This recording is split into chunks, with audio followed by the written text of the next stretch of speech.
Ogun State former Governor Bukola Amosun surrenders 1,000 AK-47 rifles, 4 million bullets to State Commissioner of Police. Immigration Service begins issuance of 10-year e-passports in Lagos. In international news, Palestinians shun US-led economic conference in Bahrain, calls economic plan dead on arrival. And in sport, FIFA holds priority investigation into Cameroon's behavior against England in the last 16 of the Women's World Cup.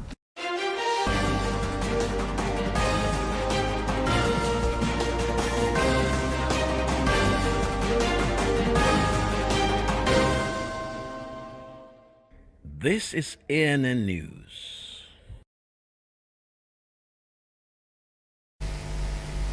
I am Olajumoke Olatunji. A few hours to the end of his reign as Ogun State Governor, Senator Bukola Amosun has surrendered 1,000 AK-47 rifles and 4 million bullets to the State Division of the Nigerian Police. Inside sources say the former governor contacted the State Commissioner to clear the government house of any incriminating material as the Abiodun moves in to take charge. Shortly after being contacted, Commissioner Makama was said to have raced to Government House with some of his subordinates. On arrival, truckloads of arms and ammunition were brought out of a nondescript inside Ogun State's Government House. Also surrendered were 1,000 units of bulletproof vests and an armored personnel carrier. Amosun says he procured the arms and ammunition to check the widespread insecurity in his state of nearly 4 million residents. The National Malaria Elimination Program said on Monday Nigeria needs 170 billion naira to fill funding gap for the provision of vaccine, mosquito nets, medicine and injection in the nation's quest to eradicate malaria by next year. Program Deputy Director Tim Obot said this while delivering a speech at the program organized by the agency and the Federal Ministry of Health in Abuja. Obot says the federal government contributed 600 million naira through granting of waiver on anti-malaria commodities procured under the Global Fund Malaria Grant and procurement of other drugs. He said the huge gap was capable of increasing morbidity and mortality in the country. Obot said between 2016 and 2017, Nigeria's contribution dropped considerably, leaving a huge gap in malaria eradication campaign. Ekiti State Governor Kayode Fayemi has advised the federal government to focus on technical education because it would play a major role in the country's development. The governor said his administration has decided to invest in technical education for that reason. Fayemi said, quote, "A nation that fails to invest in this sector can't be referred to as a developing nation, let alone a developed one. That is why every nation is now investing heavily in technical and technological education," end quote. Fayemi also said the statement has invested heavily in the Technical College in Ado-Ekiti, where pupils have been trained in technical programs like ceramics, carpentry and joinery, electrical installation, motor building, ICT and shoemaking. Coming up, African news. Memorial held in Addis Ababa for generals slain in failed coup. And later, international news. Palestinians shun US-led economic conference in Bahrain, calling plan dead on arrival.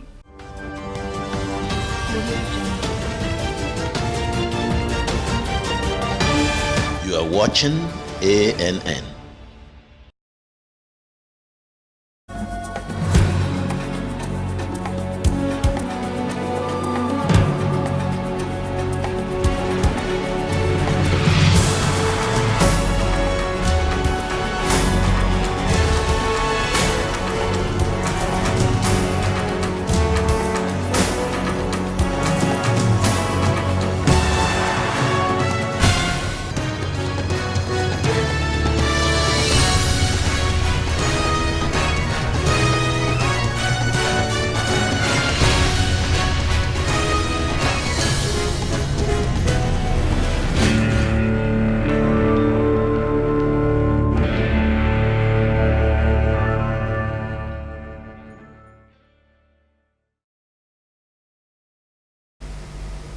Welcome back. This is ENN News and African Stories.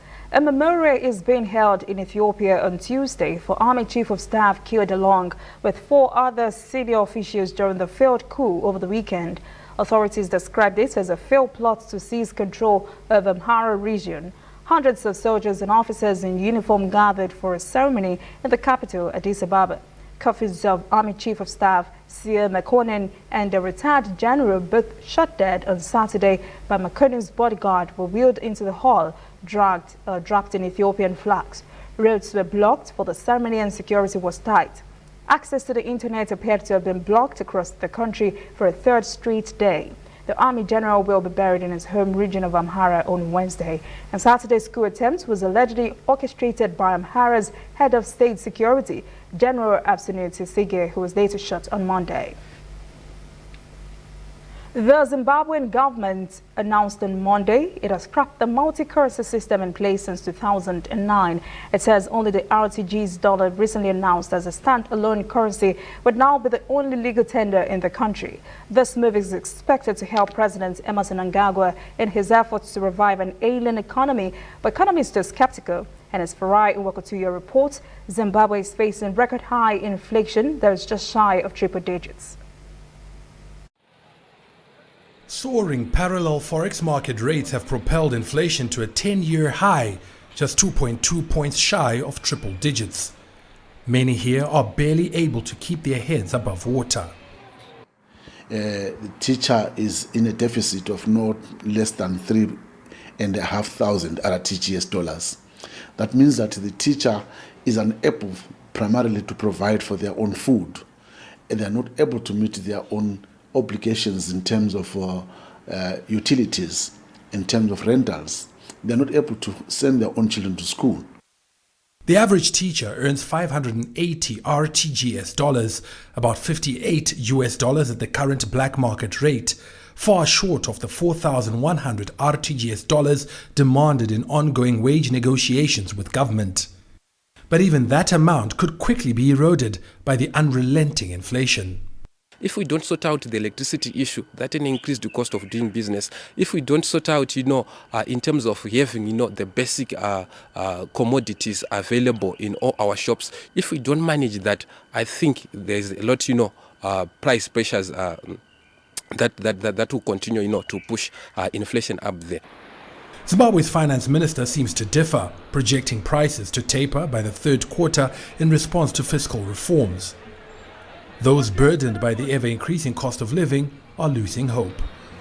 Remember this idea of prices falling and new shops coming with cheaper products. I have not come across any shop that has been opened by government with cheaper products, but this was promised. The prices were going to start falling in April. We have not seen them falling in April. And the issue of stabilization now seems like it's a missed target. We are no longer stable. Instead, we are sinking deeper. The lack of confidence could deter government's recovery program. When you implement austerity measures and you don't have, a poverty alleviation plan, sometimes, that policy tends to backfire. I have so many case studies of the countries that have tried to implement austerity measures, but that policy, didn't end well, and they had, to abandon it earlier and, pursue other policies. For now, authorities are intent to push it through and hope it will eventually end the pain of price increases. Chinese and African financial executives have met in Beijing to discuss implementation of the outcomes of the Forum on China-Africa Cooperation held in September in Beijing. A range of topics were discussed, and reporter Su Luyong breaks it down for us. Building the platform for direct communication between executives of Chinese financial institutions and African coordinators. The two sides discussed actions on how to further strengthen China-Africa trade and investment cooperation. The China Development Bank has played an important role in China-Africa cooperation for many years. By 2018, we had provided over $60 billion for nearly 500 projects in 43 countries, covering infrastructure, energy, mining, and many other areas. Against the backdrop of trade protectionism and unilateralism, Chinese officials say they have upheld international order and attached the great importance of avoiding debt risks. Whereas there be that move by some countries to unilaterally move on their own and protectionism, we believe that the collaboration with China is shared. We believe it's for mutual benefit, and that's why we are enhancing this engagement. I believe China is playing a very pivotal role in the socio-economic development of Africa, and especially in my country. It's estimated that about 1 million Chinese people are actually living and working in Africa. And recently, the estimates are about 200,000 Africans living and working in China. And if you basically assess, what China has done through the FOCAC forum for the past couple of years, there has been an increase in the investment in China. It's estimated of about 500 billion. It's believed that through these bilateral and multilateral activities, China and Africa will strengthen high-quality and sustainable cooperation, safeguard multilateralism, and build a closer China-Africa community with a shared future. When we return, international news. Palestinians shun U.S.-led economic conference, calling plan dead on arrival. And later, sport. Cameroon to face sanctions if found guilty in Sunday's clash with England.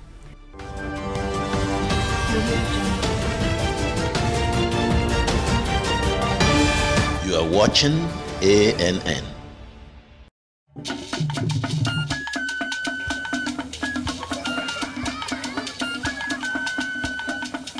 Are you sure you want to do this? Adam, go and bring us your husband. Okay, hello baby.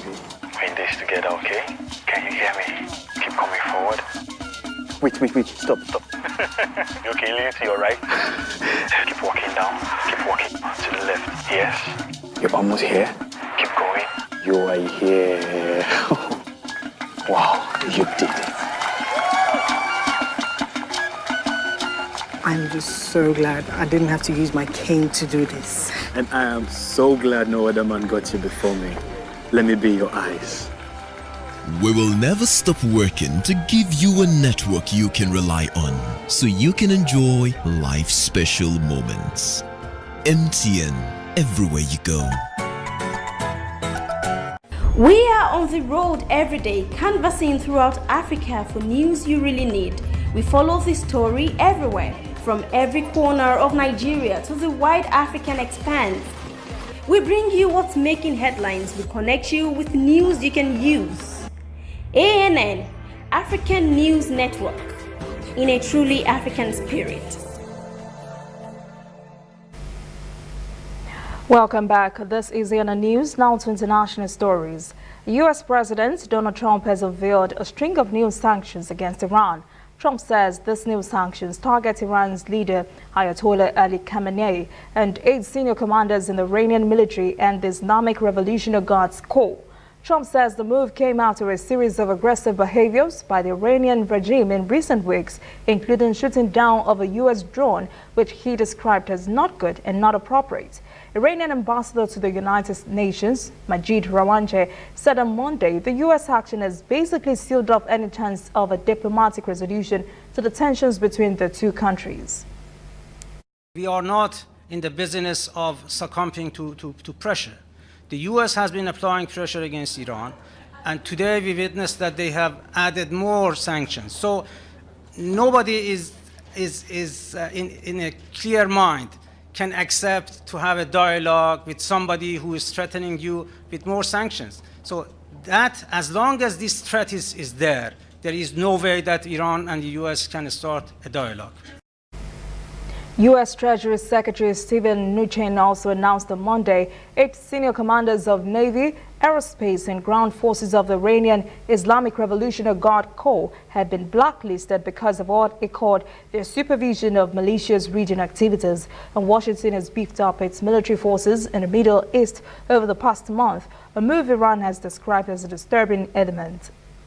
President Donald Trump's son-in-law and advisor Jared Kushner is leading an economic conference in Bahrain today. He's offering billions of dollars to Palestinians in what he calls the Peace to Prosperity economic plan. This is viewed as the opening of a long-delayed initiative that will later include political solutions to solve the decades-long Middle East conflict. As finance officials fly into Bahrain on Monday for this U.S.-led initiative, Palestinian leaders have docked the plan dead on arrival. The Palestinian Authority issued an official refusal to participate in the first stage of Donald Trump's so-called deal of the century, his proposal for Middle East peace that begins with the economic conference in Bahrain on Tuesday. The official Palestinian position rejecting the conference, which will bring together representatives of governments, civil society and businessmen from an unknown number of countries, was expected. But what was not expected was the refusal of Palestinian businesses to participate in the conference. We're not a part of this political game. Our people and businesses will not be either. All American aid to our people stopped months ago, and now they want to talk about funds and projects? It's all about trying to buy our rights. Alongside the United States and Bahrain, Saudi Arabia, the United Arab Emirates, and the United Nations announced their intention to participate in the Manama workshop, while Iraq and Lebanon joined Palestine in refusing to go to the event. Palestinian officials expressed disappointment over the decision by some Arab states, including Jordan, Egypt, and Morocco, to attend the conference. We call on Arab countries not to participate in this economic workshop, which aims to set up the, quote, deal of the century, to liquidate the Palestinian cause, and is devoted to so-called economic peace instead of a political solution that is supposed to be based on resolutions with international legitimacy. Any Arab participation is a contribution to this deal of the century. At the same time, Hamas denounced the conference and saw it as a way to facilitate Arab normalization with Israel. Hamas's spokesman, Hazem Qasim, said in a statement that the American administration continues its illusion that the Palestinian people can change their rights with projects or funds.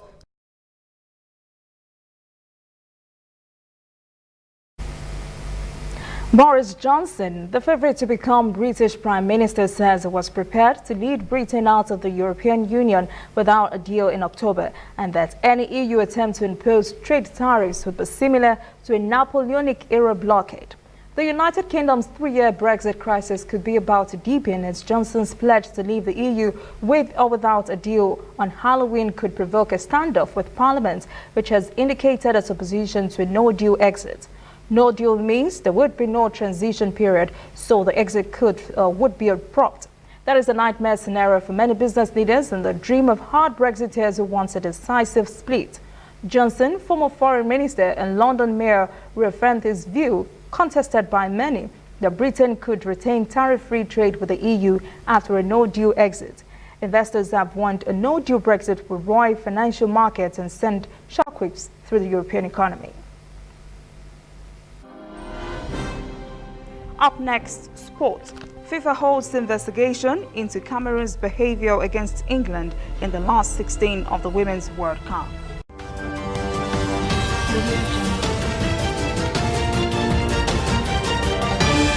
You are watching ANN.